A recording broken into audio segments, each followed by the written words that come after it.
I want to start this week's video with a question. Did you have positive, healthy, love role models growing up? I asked that question to over 2,500 women who I surveyed about this, and their answers were astonishing. 67% said they did not have positive love role models growing up.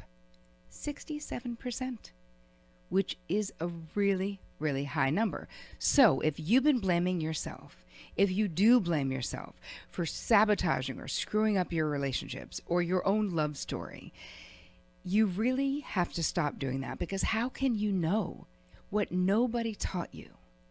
But you can learn. My name is Terri Cole. I'm a licensed psychotherapist, a relationship expert, and the founder of the Real Love Revolution. In this video, I'm going to talk about ways that you may be sabotaging your relationships right now, and then we're going to move into how to identify what you're doing and basically why you're doing it.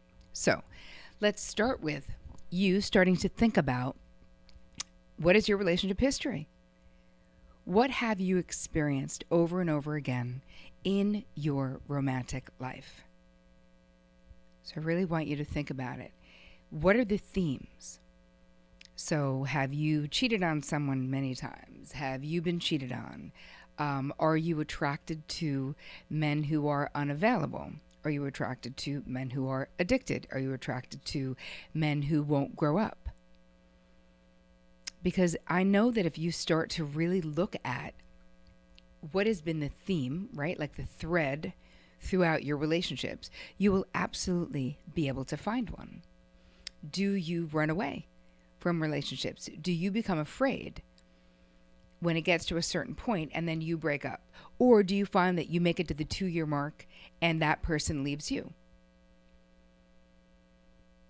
So once you start getting your reality in your mind, you can write them down, hit pause, write down, what are the themes?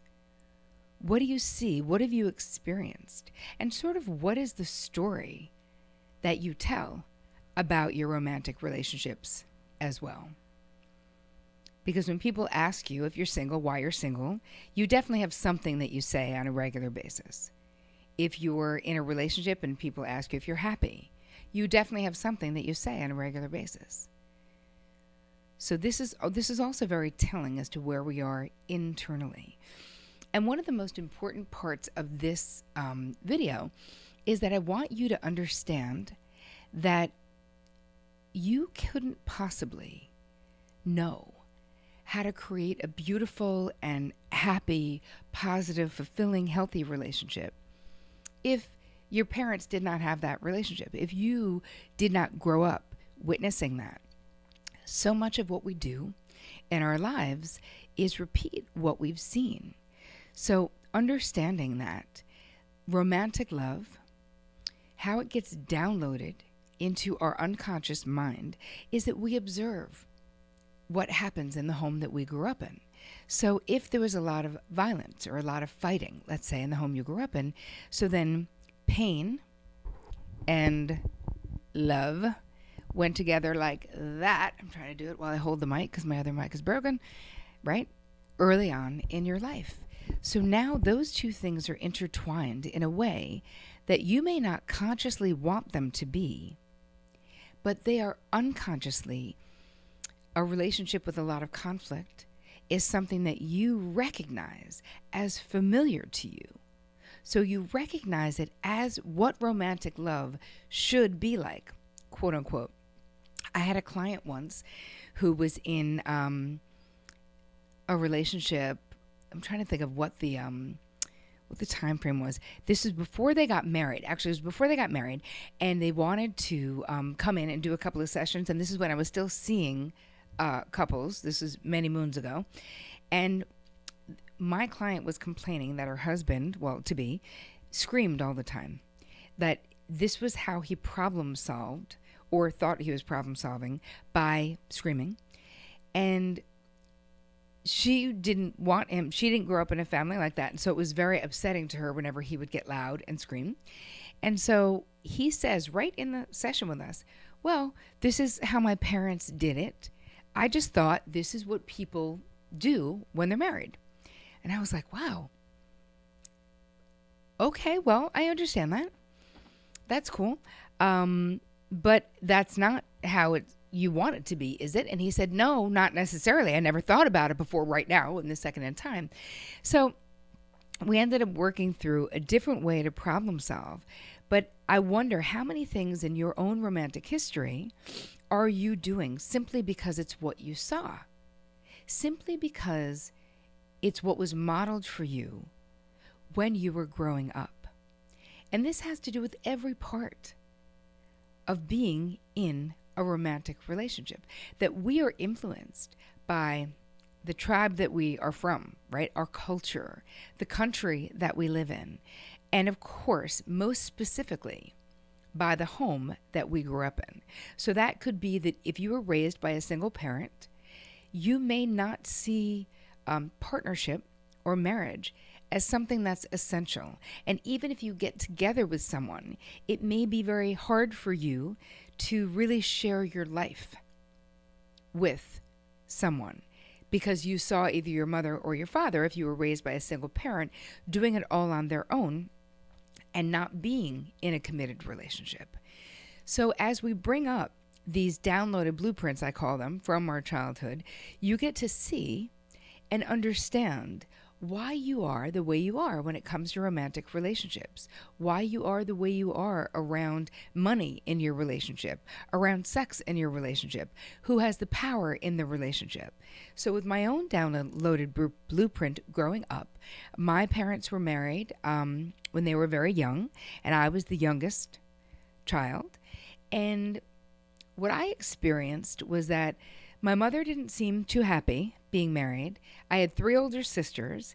So I got the unconscious messaging that I got from my own situation growing up was that make your own money, get an education so that love can be a choice and not a need, because I feel like my mother felt kind of trapped in her situation because she got pregnant when she was in college and had to drop out of college, and then they got married, and then they had a bunch of kids in a row, and then she never went back to college. So I always got the feeling that if I wanted to have the power in the relationship, that I should be the one to make the money. And now it was fine for the other person. I could be with someone who made their own money too, but there was definitely, I was getting these messages from my mother. And so there's 2 things. We get the unconscious messages that are modeled for us in the home that we grew up in, right? So the behavior that we actually see. And then with my mother, she didn't want my sisters and I to be in the same situation that she was in. She really wanted us to have love as a choice. And so her message was very clear that if you don't want to be stuck, that you better get an education and you better make your own money. So for me, getting married, I never really wanted to get married because why? Everybody gets divorced. Like, that was my thought, was not just did my parents get divorced, but more than 50% of the country gets divorced. So maybe I could just have a bunch of really cool careers, which I have done. And I didn't get married in my 20s because I actually, until my husband, I never thought I'd get married at all. And I don't think that if I had not done the amazing therapeutic work that I did myself, my own journey, me. Now, I don't mean me as a therapist to other people. I mean me having basically 30 years of my own therapy. And trust me, you don't need 30 years. I just happen to like therapy. I'm in therapy right now. Like, I'm actually going tomorrow. Because to me, therapy is a gift that I can give myself. Just, it's like one person for me, that I feel like I don't have to take care of besides my husband, right? Is my therapist, because her only job is to help me figure out what's going on in my life. So I'm not saying it's going to take you 30 years to figure this out, but certainly you can answer some empowered questions, which will be in your downloaded little blueprint, that I'm just going to give you a couple of questions to answer so that you can start to understand why you are the way that you are in relationships, especially if you're not happy. Because part of the thing about happiness and joy in relationships is that a lot of the times people stay married, but they're not happy. So if that was something that was modeled for you, if you are like the 67% of women who I surveyed, and the ages were 25 to 65. That's who answered those survey questions. And 67% said they did not have a good and healthy, positive role model around romantic love. Like, wow, that kind of blew my mind. And actually, I wasn't that surprised, because if I think about the people in my life, I think about my friends. I don't know very many people, honestly, who did have that, which of course doesn't mean that you can't create an amazing, beautiful life for yourself and romantic life for yourself, because of course you can. That's why you're watching this video. That's why I do what I do. That's why I teach the courses that I teach, because everyone has the power to have this corrective emotional experience. But you need to be mindful enough to know that you need it. You need to have a desire to have it, to do something different in your life, to relate differently. If you're not happy with the way that you're relating in the relationship that you're in, meaning the dynamic needs to change, well, then you have to say, okay, I'm going to be the person who understands my 50% of what I'm doing in this relationship. It's so common, you guys, for people to get polarized, even in a good romantic relationship. Listen, there are certain things that you just simply have to accept about your partner if you love them. And I don't mean anything that makes you feel humiliated or terrible, or if they're breaking their word to you or breaking their agreement to you, or if you're in a monogamous relationship and they're cheating on you. I don't mean that. I mean the petty and small ways that we make each other wrong in a love relationship. And there are things that you knew the way this person was when you married them.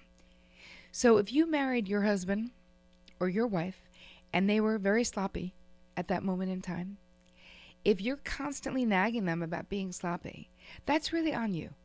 Like, you have to come to some agreement about how is it going to be? Maybe you keep the main parts of the house neat and that there's an office that they can keep however they want or whatever. You have to problem solve, and not through screaming, right? Like that other client thought that was a way to problem solve, through talking. But there has to be some level of acceptance. I could make Vic wrong every day of the week, every hour of the day, about a million different things, just as he could do with me. And we both work really hard not to do that. Really hard not to do it. We know what the other person is good at. We let them do that. I do the thing I'm good at. He does the thing he's good at. Whatever those things may be. He cooks more than I do. I plan all of our travel because I do that better than he does.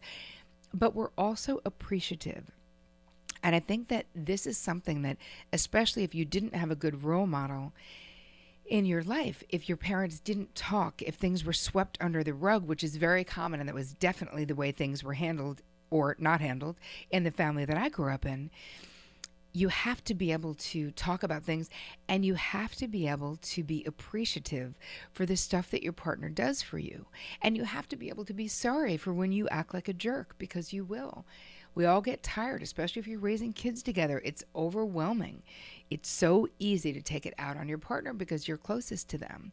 But it really does damage to the relationship that you do not want to do. So, what I want you to think about, and I want you to go and download the downloaded little, it's going to be a mini little blueprint that I'm going to give you around your romantic blueprint so you can start to understand it. I want you to really think about the way it actually was, because we also have a tendency, when we want to protect ourselves and we want to protect our families, that if things were unpleasant or unhealthy, sometimes we want to not remember them. We want to have like a sanitized version of them that we remember like it was great, even if it wasn't great. So for this exercise, I'm going to invite you to just allow yourself to remember it for the way it actually was. Not better, not worse, just actually the way it was. Because that is how you're going to get clarity on your downloaded love blueprint. And I want to tell each and every one of you, if you didn't have a good romantic model growing up. As I just told you from this statistic, you are in good company, and don't worry about it. Do not worry about it. If you are a woman, you can join my free Facebook group where I'm doing live streaming every Friday, answering all of your questions. Like, there is so much. And I'm sorry, guys. Next time around, I'm going to do this for men. Right now, I'm focusing on women, although what I'm giving you in these, the Real Love Revolution videos are all applicable to both. But the private Facebook group is just for chicks, just this time around. So don't worry, there'll be a link below this video for you to be able to join, ladies, because this is stuff that you can definitely learn. You guys know my story. I just told you I didn't have a good role model, and yet here I am in a super happy relationship for almost 20 years. So again, and that's because I had lots of therapy before I got into this happy relationship, right? So don't worry, it's not going to take you 20 years of therapy and all the crap that I went through to do it, because I'm sharing it with you right here, right now. I'm kind of giving you the crib notes so that you don't have to do all the work that I did. I'm trying to just pluck the cream. Like, what is the cream that rose to the top in the way of the stuff that was really, really life altering for me, and giving that to you. So if you like this video, share it with other people. Please just share it on social media, because who doesn't want more, better, juicy love in their life? We could all use it. I really want you to fill out this mini blueprint that I've created for you so that you can get some clarity. I hope you have an amazing week. And as always, take care of you.